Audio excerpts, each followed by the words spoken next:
Ben artık sensizliğin son durağındayım.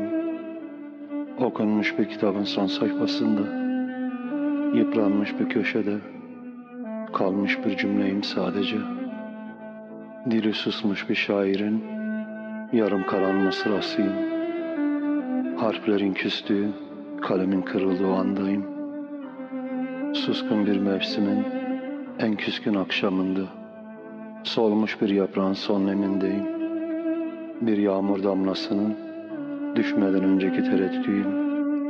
Ne göğe ait olan ne de yere. Zamanın soğuduğu yerdeyim. Kırık bir saatin hep